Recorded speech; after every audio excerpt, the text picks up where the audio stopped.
that in my 21 years of P&G, I have yet to find a business problem that you can't solve with what works in Star Wars. And trust me, you can solve every problem with what works in Star Wars, which is quite simply having a great story. Something that is immersive, something that empowers, something that brings people in, something that they enjoy, something that they follow. Is that not what every brand wants, of course, right? So what makes stories work?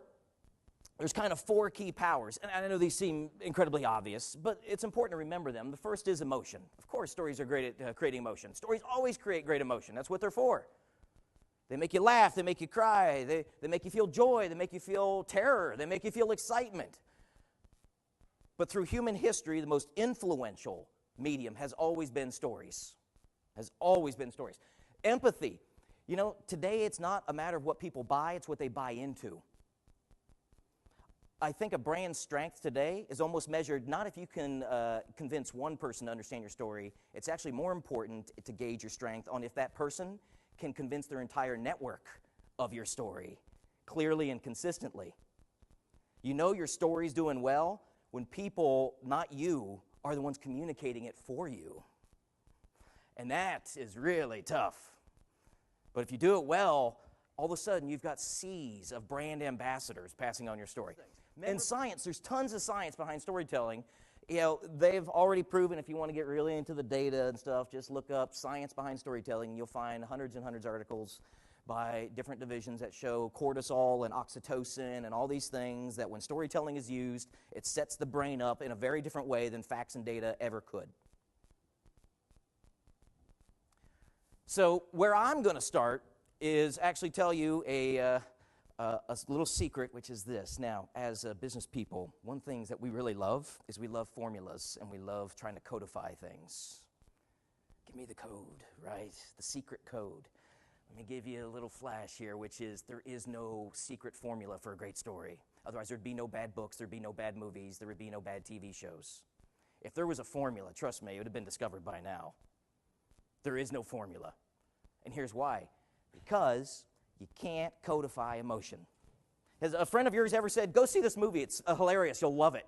And then you go to see it, you don't actually find it that funny? Yeah, it's because emotion's not universal like that. It doesn't work that way.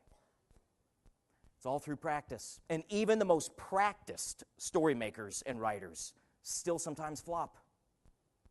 Don't look for the formula. It does not exist. Formulas are created for predictable repeat, so that 1 + 1 always equals 2.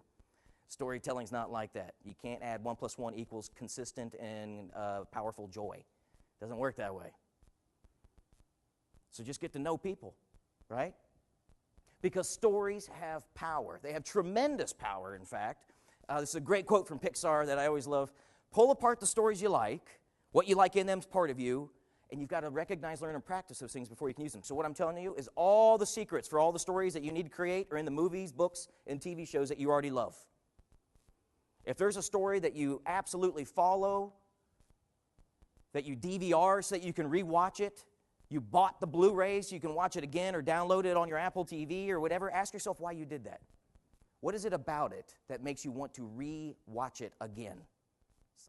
When people start doing that with your work, do people leave your presentation and say, look, I need you to give me that PowerPoint. I want to take it home. I would like to reread it maybe, and share it with my family, maybe let my kids see it. I mean, it was so awesome. I have to share it, right?